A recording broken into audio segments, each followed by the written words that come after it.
répondent à l'appel qui leur est adressé. Pourquoi, après 2000 ans d'annonces, le monde continue-t-il de rejeter la lumière? Alors, une autre question monte naturellement. Y aura-t-il un jour plus de cœurs tournés vers Dieu? Autrement dit, le monde finira-t-il par s'ouvrir au salut? Et dans ce moment de doute, c'est Jésus lui-même qui nous apporte la réponse. Non pas avec des illusions, mais avec une parole vraie, forte, prophétique. Une parole dite il y a 2000 ans, mais qui traverse les siècles pour rejoindre notre époque. Il dit, parce que l'iniquité se sera accrue, l'amour du plus grand nombre se refroidira. C'est une parole grave, une parole qui fait mal, mais qui explique tant de choses. Elle éclaire notre époque, notre mission, nos combats intérieurs. Oui, l'Évangile est prêché et continuera de l'être. Oui, des âmes seront encore sauvées et nous rendons gloire à Dieu. Mais le monde dans son ensemble ne veut pas du salut. C'est pourquoi le mal grandit et l'amour s'éteint. Ce matin, je veux vous inviter encore une fois à écouter Jésus. Nous allons entrer dans l'évangile de Matthieu, au chapitre 24. C'est un chapitre qui n'est pas facile à entendre. Il est à la fois inquiétant, solennel, empreint de gravité, mais brûlant de vérité. Et nous allons méditer ensemble sur cette réalité. Quand l'iniquité augmente, l'amour diminue. Et notre appel de ce matin, c'est de ne pas laisser le nôtre s'éteindre quoi qu'il arrive. Alors nous allons lire Matthieu 24, du premier verset au 15e. Je lis. Comme Jésus s'en allait au sortir du temple, ses disciples s'approchèrent pour lui en faire remarquer les constructions. Mais il leur dit, « Voyez-vous tout cela? Je vous le dis en vérité, il ne restera pas ici pierre sur pierre qui ne soit renversée. » Il s'assit sur la montagne des Oliviers. Et les disciples vinrent en particulier lui faire cette question. « Dis-nous, quand cela arrivera-t-il? Et quel sera le signe de ton avènement et de la fin du monde ?» Jésus leur répondit, « Prenez garde que personne ne vous séduise, car plusieurs viendront sous mon nom, disant, « C'est moi qui suis le Christ. » Et ils séduiront beaucoup de gens. Vous entendrez parler de guerre et des bruits de guerre. Gardez-vous d'être troublés, car il faut que ces choses arrivent. Mais ce ne sera pas encore la fin. Une nation s'élèvera contre une nation, et un royaume contre un royaume, et il y aura en divers lieux des famines et des tremblements de terre. Tout cela ne sera que le commencement des douleurs. Alors on vous livrera au tourment, et l'on vous fera mourir, et vous serez haïs de toutes les nations à cause de mon nom. Alors plusieurs succomberont, ils se trahiront, se haïront les uns les autres. Plusieurs faux prophètes s'élèveront, ils séduiront beaucoup de gens. Et parce que l'iniquité sera accrue, l'amour du plus grand nombre se refroidira. Mais celui qui persévérera jusqu'à la fin sera sauvé. Cette bonne nouvelle du royaume sera prêchée dans le monde entier pour servir de témoignage à toutes les nations. Alors viendra la fin. C'est pourquoi, lorsque vous verrez l'abomination de la désolation dont a parlé le prophète Daniel, établie en lieu saint, que celui qui lit fasse attention. Amen. Alors, le contexte de ce passage rapidement est le suivant. C'est le Seigneur Jésus qui parle à ses disciples et les avertit au sujet de la fin du monde. Il leur annonce ce qui va se passer avant son retour. Alors les disciples l'interrogent. « Dis-nous, quand cela arrivera-t-il et quel sera le signe de ton avènement et de la fin du monde ?» Et parmi les signes qu'il leur donne, il y en a un qui va attirer notre attention. Il est dit « Parce que l'iniquité sera accrue, l'amour du plus grand nombre se refroidira. » Puis il ajoute « Mais celui qui persévérera jusqu'à la fin sera sauvé. » Alors mes amis, il y a une vérité douloureuse mais incontournable qui ressort des paroles de Jésus dans Matthieu 24. Et c'est celle-ci. Nous ne devons pas nous attendre à ce que la majorité des hommes se tournent vers Christ. Depuis bientôt 2000 ans, l'Évangile est prêché. Il a traversé les siècles, les continents, les persécutions, les révolutions, les civilisations. Et pourtant, le monde ne va pas en s'en améliorant. Il empire. Plus ça avance, moins ça va. Plus l'homme découvre, invente, construit, plus son cœur se ferme, se durcit, se détourne. Et devant cela, il serait facile de perdre courage. On pourrait dire, mais pourquoi l'humanité continue-t-elle de rejeter la véritable lumière? Pourquoi le message de l'amour divin rencontre-t-il si peu de réponses sincères? Mais Jésus nous a avertis. Et cela est vrai aujourd'hui comme du temps de Jésus. Il y a beaucoup d'appelés, mais peu d'élus. Non pas parce que Dieu choisit arbitrairement, mais parce que le grand nombre refuse d'abandonner le péché. Ils entendent l'appel, mais ne veulent pas du Sauveur. Ils voient la lumière, mais préfèrent l'ombre. Ils aiment ce monde plus qu'ils n'aiment la vérité. Et si la Bible ne nous avait pas parlé de ces choses, nous serions troublés, découragés, peut-être même égarés. Parce que plus ça va, moins ça va. C'est un terrible constat. Et est-ce qu'il faut s'en inquiéter? Oui, il faut s'en inquiéter. Mais est-ce anormal? Non, ce n'est pas une anomalie, c'est un accomplissement. C'est exactement ce que Jésus a prophétisé. D'après la Bible, il ne peut en être autrement. Puisque le monde ne veut pas de la vérité, le monde ne veut pas de la vérité. Ça signifie quoi? Qu'est-ce que ça signifie? Alors, des fois, on entend parfois des gens dire comme ça, des fois dans des prières, hein, Seigneur, ne reviens pas encore, le monde n'est pas prêt.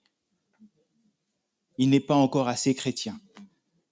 Mais ce n'est pas ainsi que Jésus a présenté les choses. Il n'a jamais dit qu'il reviendrait quand la terre entière serait convertie, mais bien quand le mal atteindrait son comble. Ce n'est pas l'abondance de la foi, mais l'abondance de l'iniquité qui annoncera le retour du Fils de l'homme. Il ne revient pas parce que le monde est prêt, il revient parce que le monde l'a rejeté. Il revient parce que il ne revient pas parce que tous auront cru. Il revient parce que presque tous ont refusé de croire. Ce n'est donc pas juste de dire, Seigneur, ne reviens pas encore parce que le monde n'est pas assez chrétien.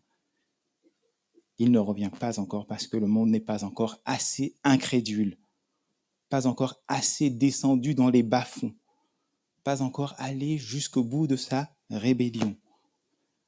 Et selon Matthieu 24, ce sera lorsque l'on verra l'abomination de la désolation établie en lieu saint, que le compte à rebours final commencera. Nous vivons donc dans un monde où le mal progresse, et il y progresse de manière exponentielle. Une des marques les plus douloureuses de cette fin des temps, Jésus l'a dit avec des mots simples mais puissants, et parce que l'iniquité se sera accrue, l'amour du plus grand nombre se refroidira. Ce n'est pas étonnant de voir des gens se détourner du Seigneur. Ce n'est pas surprenant que l'amour se refroidisse, parce que nous vivons dans un monde hostile, hostile à la foi, un monde hostile à Dieu, et par conséquent un monde hostile aux chrétiens. Et ce climat finit même par affecter les croyants eux-mêmes. C'est ce qu'on appelle l'apostasie, l'abandon de la vérité par ceux qui la connaissaient, l'abandon de l'amour du Seigneur par ceux qui l'avaient déjà goûté. Et Jésus ici nous donne la cause, parce que l'iniquité se sera accrue. Cette iniquité, elle s'accroît sous nos yeux. Elle s'accroît parce que le mal progresse dans le cœur de l'homme, mais aussi parce que le monde change dans ses structures. Il faut le dire, nous sommes plus nombreux. Nous sommes plus nombreux qu'avant. Et plus il y a d'hommes, plus il y a de péchés. C'est mathématique. Il y a plus de paroles, plus d'actes, plus de désirs, plus de violence. la masse humaine elle-même produit une multiplication d'iniquités. Mais ce n'est pas tout. Nous vivons aussi dans un monde technique, interconnecté, instantané. Et ce que faisait l'homme autrefois à petite échelle, parfois dans l'ombre, aujourd'hui il peut le faire à grande échelle, en plein jour, sous les yeux du monde entier. Les écrans, les réseaux, les plateformes numériques sont devenus des canaux puissants.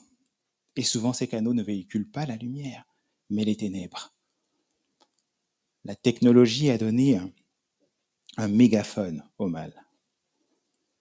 Aujourd'hui, le péché est rapide, viral, globalisé. Ce qui était honteux est devenu commun. Ce qui était privé est devenu public. Ce qui était dénoncé est maintenant justifié, applaudi, revendiqué. Le mot que Jésus utilise pour dire iniquité, c'est anomia en grec. Cela signifie sans loi. C'est exactement ce que nous voyons. Un monde sans frein, sans règles, sans retenue. Et vous savez, on parle de l'homme d'iniquité, l'Antéchrist. Ce sera l'homme sans loi. L'homme qui renverse tout ce que Dieu a établi. Et déjà, cette mentalité est à l'œuvre. Le monde rejette les lois de Dieu. Il en invente de nouvelles. Des lois qui justifient l'injustifiable, qui redéfinissent ce que Dieu a appelé bien et mal. Les repères moraux s'effondrent, la famille est méprisée, l'innocence est attaquée, la violence est normalisée, on ne sait plus ce qu'il faut faire, on ne sait plus ce qu'il faut croire, on ne sait même plus ce qu'il faut aimer. Et certains me diront, le monde a toujours été mauvais, ce n'est pas nouveau. La violence fait partie du lot commun des humains.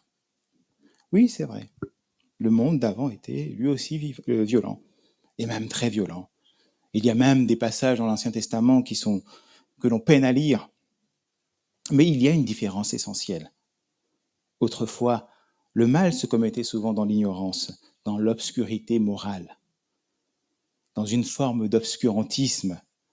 Les peuples vivaient sans repère, sans accès à la vérité, sans évangile, ils marchaient dans les ténèbres. Mais aujourd'hui, nous ne sommes plus ignorants. Nous avons la lumière, nous avons les Écritures, nous avons l'histoire, l'expérience, les avertissements, la révélation. Nous vivons dans ce qu'on appelle le monde moderne, un monde qui se targue d'être éclairé, instruit, civilisé, un monde pétri de la pensée des Lumières, qui se vante d'avoir dépassé la superstition, le monde des droits de l'homme. Et pourtant, jamais l'homme n'a été aussi ingénieux pour faire le mal. Autrefois, on péchait par ignorance. Aujourd'hui, on pêche avec calcul, avec méthode, avec science. C'est cela qui rend le mal de notre époque encore plus grave, parce qu'il est conscient, organisé, légitimé. C'est une chose d'être perdu dans les ténèbres sans savoir qu'il existe une lumière. C'en est une autre de voir la lumière et de la refuser. Et les Écritures nous disent, la lumière est venue dans le monde et les hommes ont préféré les ténèbres à la lumière parce que leurs œuvres étaient mauvaises. Jean 3, verset 19. Et c'est là que nous sommes. Un monde éclairé par la vérité, mais volontairement aveugle. Et dans ce monde, l'iniquité s'accroît, et avec elle, l'amour s'éteint. Nous évoluons dans ce monde. Et l'esprit de ce monde, mes amis, laissez-moi vous dire, l'esprit de ce monde est redoutable. Dans sa deuxième lettre à Timothée, chapitre 3, l'apôtre Paul décrit avec une précision troublante l'état spirituel de l'humanité dans les derniers temps. Écoutez bien, il donne des traits caractéristiques. Sachez que dans les derniers jours, il y aura des temps difficiles, car les hommes seront égoïstes, amis de l'argent, fanfarons, hautains, blasphémateurs, rebelles à leurs parents, ingrats, irreligieux, insensibles, déloyaux, calomniateurs, intempérants, cruels, ennemis des gens du bien, traîtres, emportés, enflés d'orgueil, aimant le plaisir plus que Dieu, ayant l'apparence de la piété, mais reniant ce qui en fait la force. On y est. Et le conseil de Paul est clair. Éloigne-toi de ces gens-là. Éloigne-toi de ces gens-là. Mais le problème, mes amis, c'est que nous vivons au milieu du monde. Nous vivons au milieu de ce monde, et c'est même la volonté de Dieu que nous soyons dans le monde, pour y être sel et lumière. Mais il ne veut pas que nous soyons du monde. Mais voilà, nous sommes exposés en permanence à l'esprit du siècle. Nous sommes immergés dans la culture qui rejette Dieu. Et si nous ne veillons pas, cet environnement finit par nous affecter, même sans qu'on s'en rende compte. C'est tout simplement un petit peu comme un enfant qu'on envoie jouer dehors.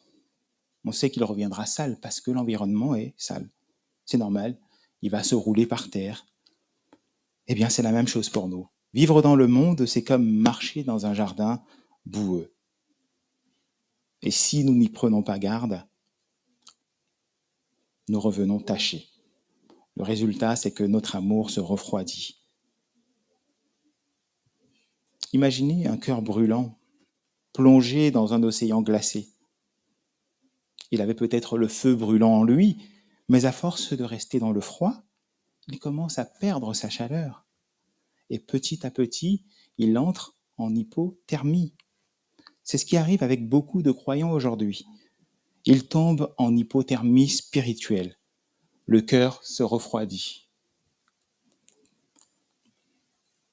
Alors, comment savoir qu'on est en hypothermie spirituelle ? Eh bien, il faut en observer les symptômes. Quels sont les symptômes ? Ce sont les mêmes que l'hypothermie physique. Le premier, c'est la confusion. Ce qui était clair devient flou. Ce que vous saviez vrai devient incertain. Vous ne savez plus trop où vous en êtes spirituellement. C'est la confusion. Le deuxième symptôme, c'est la perte de coordination. Vous dites quelque chose, mais vous en faites une autre. Vous connaissez la vérité, mais vous ne la pratiquez plus. Vos gestes et vos paroles ne sont plus en accord. Le troisième, ce sont les frissons. Le Saint-Esprit commence à vous alerter. Il vous trouble. Il vous dit, ne fais pas ça, reviens. Vous percevez encore cette voix. Mais si vous résistez à cette voix intérieure, si vous méprisez ces frissons, vous passez à l'étape suivante. Le quatrième symptôme, c'est ce qu'on appelle le coma léger. Vous êtes encore conscient. Vous entendez la parole, vous lisez la Bible, mais elle n'a plus d'effet sur vous. Votre cœur devient dur. Vous devenez indifférent. Vous entendez un témoignage bouleversant, mais rien ne bouge en vous. Vous relisez même la Passion du Christ et vous restez sec. Ensuite vient le cinquième symptôme, la perte des réflexes. Les choses que vous, autrefois, vous fuyiez sans hésiter, vous commencez à les accepter. Vous faites des choses qui mettent en danger votre âme, mais vous n'avez plus les mécanismes pour vous en détourner. Puis arrive le sixième symptôme, la rigidité. C'est devenu difficile de bouger pour Dieu. Lire la Bible devient un fardeau. Prier devient un effort énorme. Venir à l'église devient pesant. Vous êtes figé. L'amour ne vous pousse plus. Et quand, malgré votre rigidité, vous essayez quand même de faire un geste, il est souvent maladroit, douloureux ou même blessant pour vos frères, parce que votre cœur n'y est plus. Enfin, le dernier stade, c'est l'arrêt total. Vous ne respirez plus. Votre cœur cesse de battre pour Dieu. Vous entrez dans une mort spirituelle. Et souvent, vous ne vous en rendez même pas compte. Et ce qui est important de savoir ici, ou de comprendre, c'est que ce refroidissement est progressif. On ne devient pas froid d'un seul coup.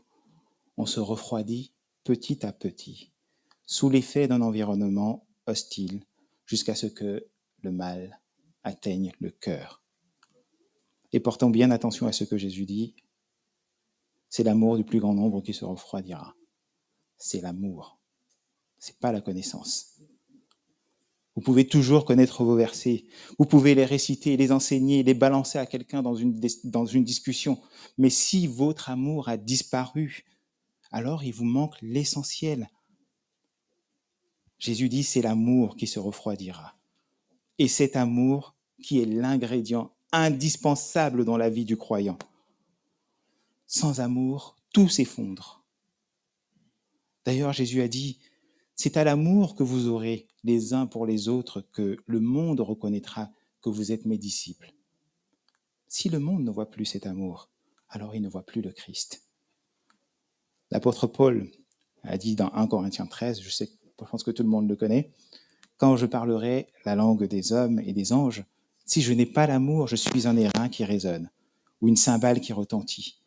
Quand j'aurai le don de prophétie, la science de tous les mystères et toute la connaissance, quand j'aurai même toute la foi jusqu'à transporter les montagnes, si je n'ai pas l'amour, je ne suis rien.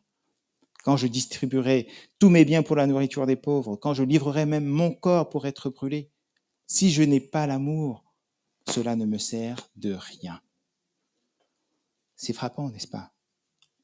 C'est frappant que Dieu ait inspiré ce chapitre sur l'amour à Paul, non pas à une église modèle, mais aux Corinthiens.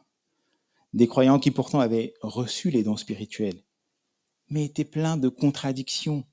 Ils étaient impatients, facilement irrités, mécontents, envieux, vaniteux, égocentriques, indifférents aux besoins et aux sentiments des autres, soupçonneux, rancuniers, prompts à critiquer.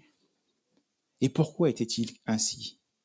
Parce qu'ils étaient profondément imprégnés de l'esprit de ce monde.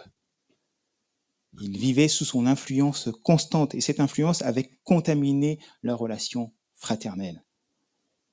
Alors Paul leur répond en décrivant l'amour véritable, non pas comme un concept, mais comme un antidote, la panacée, le remède à tous les maux.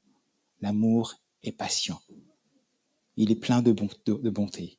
L'amour n'est point envieux. L'amour ne se vante point. Il ne s'enfle point d'orgueil. Il ne fait rien de malhonnête. Il ne cherche point son intérêt. Il ne s'irrite point. Il ne soupçonne point le mal. Il ne se réjouit pas de l'injustice, mais il se réjouit de la vérité. Il excuse tout. Il croit tout. Il espère tout. Il supporte tout. L'amour ne périt jamais. Alors je nous pose cette question. Notre amour s'est-il refroidi? Notre environnement a-t-il vaincu l'ardeur de notre amour? Jésus l'a dit, l'amour du plus grand nombre se refroidira. Et ce qui est encore plus grave, c'est que ce refroidissement, peut même se produire dans l'Église. Le cœur des croyants ne se refroidit pas seulement à cause du monde, il se refroidit aussi à l'intérieur de l'Église. Oui, on peut se refroidir les uns les autres. Aux Corinthiens, Paul dit une chose terrible. Lorsque vous vous réunissez, ce n'est pas pour devenir meilleur, mais pire. Quelle tragédie. L'Église est censée être un lieu de réchauffement, un lieu où l'on vient pour se soutenir, s'édifier, s'aimer.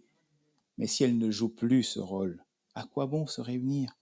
Si on vient à l'Église pour se quereller, si on vient pour régler ses comptes avec amertume,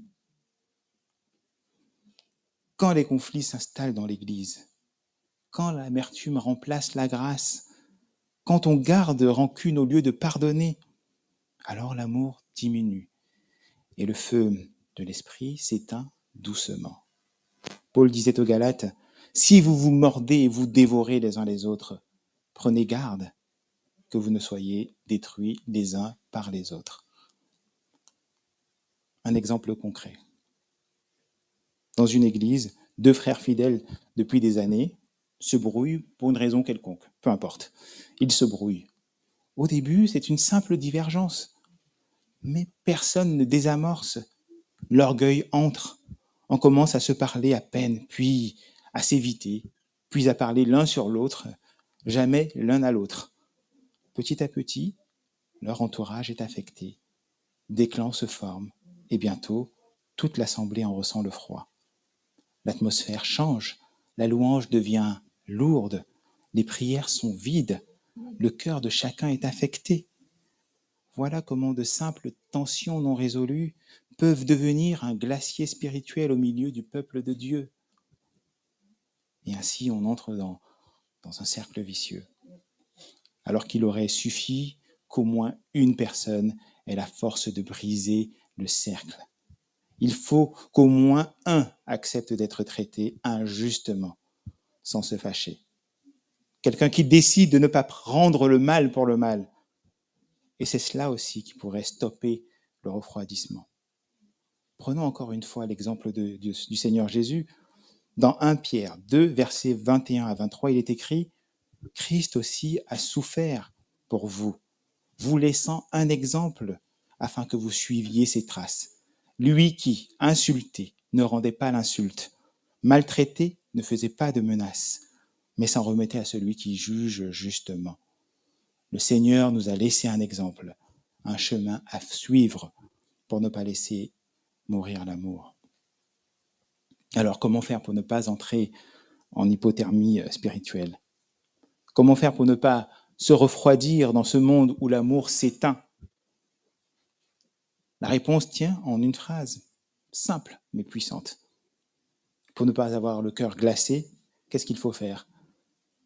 Il faut s'approcher d'une source de chaleur. Merci.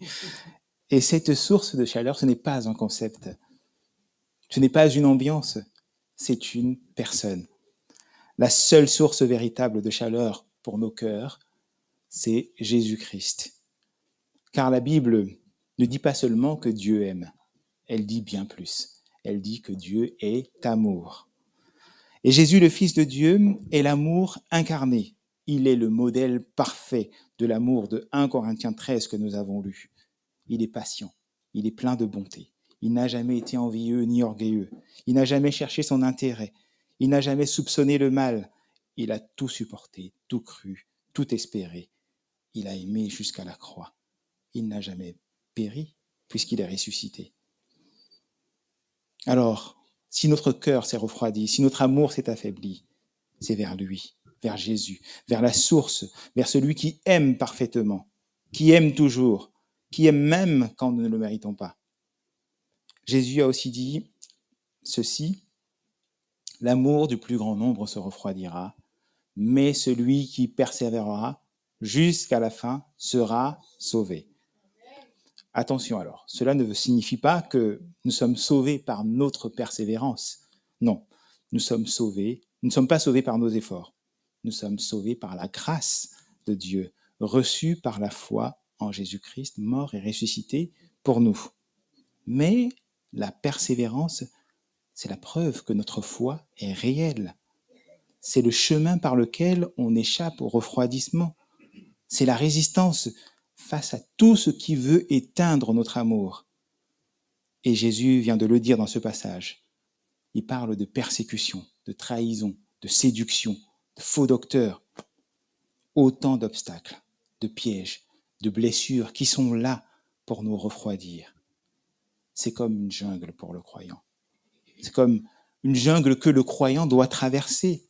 Et dans cette jungle, il y a des ronces, des pièges, des serpents, des rapaces, des renards.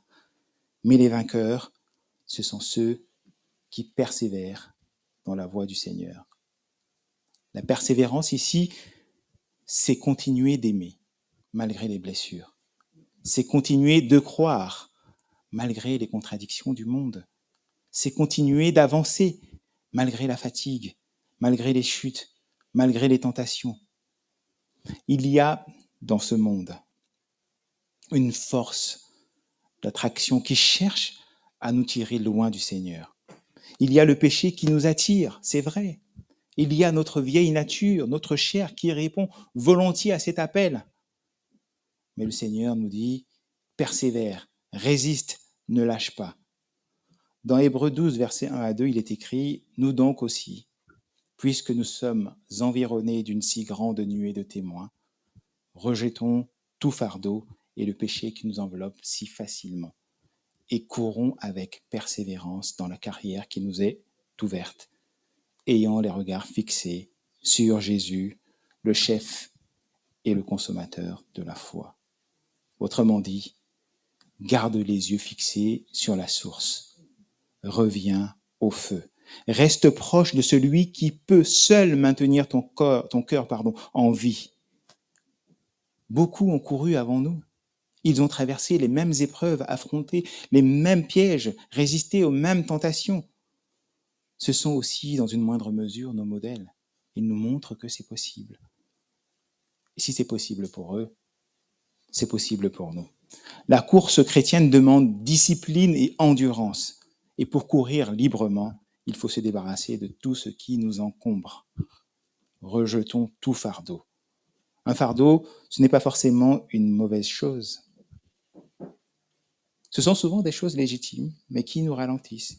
Des distractions, des habitudes, des relations, des engagements secondaires. Tout ce qui nous empêche de progresser spirituellement. Un athlète olympique, il n'est pas interdit de manger un Paris-Brest avant une course ou de partir avec un sac pendant la course. Mais personne ne court le 100 mètres avec un sandwich dans la main. Pourquoi ? Parce qu'il sait ce qui freine sa course. Nous aussi, si nous voulons persévérer, il faut rejeter ce qui nous retient. Rejeter le péché qui nous enveloppe si facilement. Ne pensez pas être plus fort que le péché. C'est une erreur que vous ferez. Si vous lui laissez une place, il vous fera tomber. Si vous le gardez près de vous, il vous arrêtera en pleine course. Il faut fuir, il faut courir et surtout garder les yeux fixés sur Jésus. Nous avons souvent un regard complaisant sur nos propres fautes, jusqu'au jour où nous levons les yeux vers la croix. Et là, nous comprenons. Nous voyons ce que notre péché a coûté. Nous voyons ce que Jésus a souffert. Et soudain, ce qui nous paraissait petit devient lourd, grave, insupportable. Et l'on commence à haïr le péché. Non pas par peur, bannissez la peur, mais par amour. Si vous voulez vous débarrasser du péché, ne regardez pas à vos fautes, regardez à Jésus-Christ. Et quand vous voyez l'agonie du Christ, vous ne pourrez plus aimer ceux qu'il a crucifiés. Hébreux 12, 3. Considérez celui qui a supporté contre sa personne une telle opposition de la part des pécheurs, afin que vous ne vous lassiez pas l'âme découragée. Nous n'avons pas encore résisté jusqu'au sang en luttant contre le péché. Mais lui, Jésus, a résisté jusqu'au sang. Il a prié avec des grumeaux de sang sur le front. Il a résisté à l'abandon, à l'humiliation, à la séparation d'avec le Père. Il aurait pu fuir, mais il a choisi d'aimer jusqu'au bout. Alors face à nos découragements, face à ces moments où vous êtes tenté de dire « je n'en peux plus, je lâche », souvenez-vous de ce que Jésus a enduré. Et les choses qui vous semblent aujourd'hui insupportables paraîtront soudain légères. L'amour du plus grand nombre se refroidira, mais celui qui persévérera jusqu'à la fin sera sauvé. Vous voyez donc, ce n'est pas une fatalité. Nous pouvons espérer dans l'amour avec Jésus à nos côtés. Et c'est en regardant à lui que nous avançons. Et parfois, ce qui nous refroidit, ce ne sont pas les épreuves du monde. C'est le regard qu'on porte sur soi-même et sur notre prochain. Il arrive qu'on se refroidisse parce qu'on ne se sent plus digne, parce qu'on a chuté, qu'on a péché, qu'on s'est éloigné. Et du fond du cœur, on se dit, je ne peux plus m'approcher de Dieu comme avant. Je ne suis pas digne. J'ai sali mes mains, j'ai sali ma robe. Je ne mérite plus son amour. Et puis on s'éloigne. On vient à l'église, mais on ne s'approche plus. On chante, mais on n'élève plus le cœur. On lit, mais on ne croit plus que la parole s'adresse encore à nous. Et le cœur se refroidit, non par orgueil, mais par honte. Mais laisse-moi te dire ceci, tu n'as jamais été appelé parce que tu étais digne. Tu n'as jamais été aimé parce que tu étais propre. Tu as été aimé quand tu étais encore sale. Tu as été aimé par Dieu. Alors, aime-toi aussi un peu. On dit, le deuxième commandement, c'est « aime ton prochain comme toi-même ». Ça veut dire qu'il faut quand même s'aimer. Il ne faut pas se détester. Alors, regardez, c'est un peu votre cas à vous. Quand vos enfants rentrent du jardin sale, est-ce que vous les laissez dehors ? Est-ce que vous les rejetez ? Non, vous les laissez entrer, vous les lavez, vous les accueillez. Et Dieu fait de même avec nous. Il nous accueille. Et aussi, si Dieu a placé près de vous un frère sale, c'est peut-être pour que vous l'aidiez à se laver. Pas pour le juger, pas pour le fuir, mais pour lui offrir l'eau vivante du pardon et la chaleur d'un amour fraternel. Hein? Souvenez-vous du dernier repas de Jésus. Je vais bientôt m'arrêter, Pascal. Juste avant d'aller à la croix. On dit, il mit le comble à son amour. Il prit un linge, une bassine, et lava les pieds de ses disciples, même ceux de Judas. Et quand Pierre a refusé cela, Jésus lui a dit, si je ne te lave pas les pieds, tu n'auras pas de part avec moi. Puis il ajouta, celui qui est purifié n'a plus besoin que de se laver les pieds. Nous avons été lavés par le sang de Christ. Mais en marchant dans ce monde, nous salissons nos pieds. Et c'est pourquoi nous avons besoin les uns des autres pour nous laver les pieds mutuellement, pour nous encourager, nous reprendre, nous relever. Alors, y a-t-il quelqu'un à côté de vous qui est trop sale pour que vous vous en approchiez? Souvenez-vous que Jésus a même lavé les pieds de Judas. Y a-t-il quelqu'un que vous ne pouvez plus aimer, que vous ne pouvez plus pardonner? Le Seigneur l'a fait. Alors, quel argument aurez-vous devant lui pour ne pas faire de même? Il a dit, si moi le Maître, je vous ai lavé les pieds, vous devez aussi vous laver les pieds les uns les autres. Et il a rajouté, vous êtes heureux si vous les pratiquez.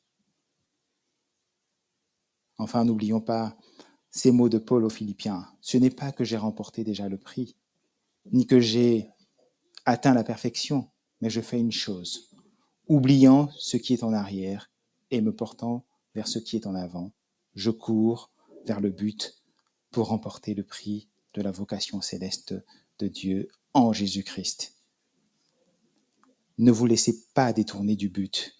Oubliez les blessures, mais souvenez-vous de la consolation. Oubliez vos fautes, mais souvenez-vous de la miséricorde. Avancez, avancez encore jusqu'au bout. Savez-vous que certains navigateurs traversent des océans entiers sans jamais voir la Terre pendant des semaines? Ils avancent jour après jour, sans repère visible, uniquement avec une boussole, simplement parce qu'ils savent ce qui les attend au bout. La terre promise, l'île tant espérée. Ils ne naviguent pas pour l'océan. Ils naviguent pour l'arrivée. Ils ne rament pas pour la vague. Ils rament pour la rive. Frères et sœurs, notre foi est semblable à cette traversée. Il y a des jours gris. Il y aura des jours gris. Il y aura des vents contraires.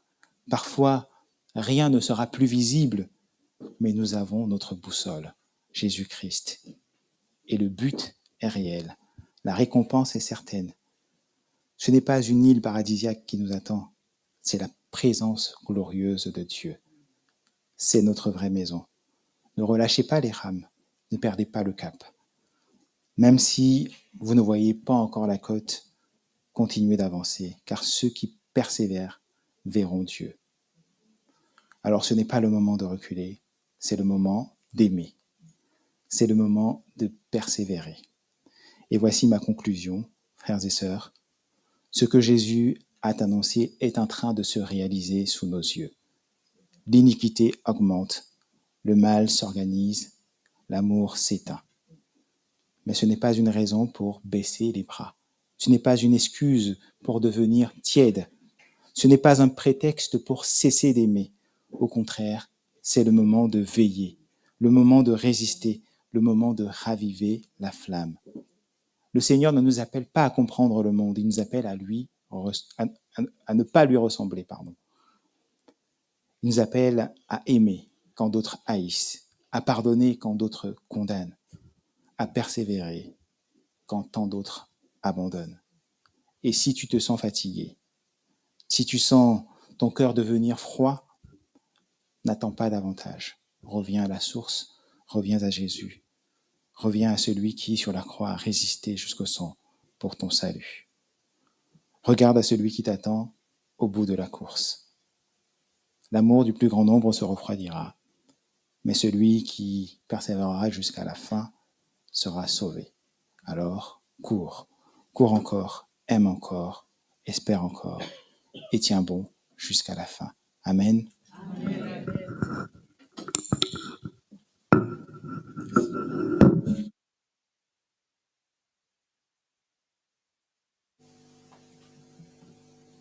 Merci beaucoup, Pascal.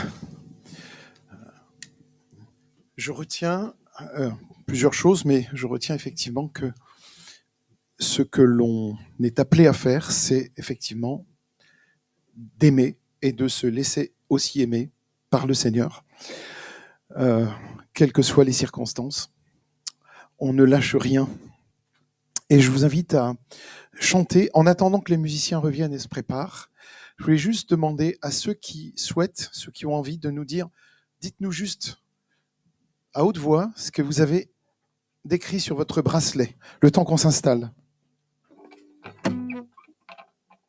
Allez-y. Bon, il faut réviser un peu son anglais, hein, mais...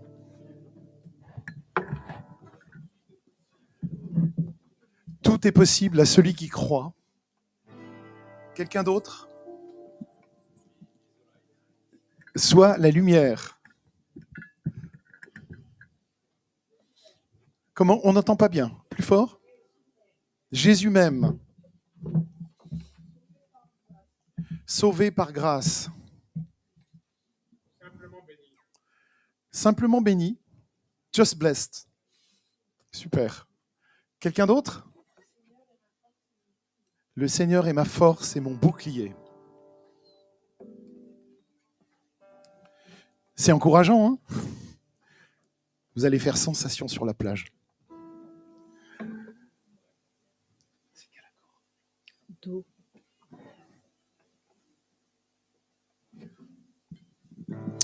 Que ce soit l'occasion, justement, de témoigner de l'amour du Seigneur partout où vous serez cet été. Et pour faire écho au message de Pascal, qui nous invite à regarder à la croix, à regarder au Christ, on se souvient. Et souvenons-nous maintenant, en chantant ce chant comme une prière, qui est Jésus pour nous.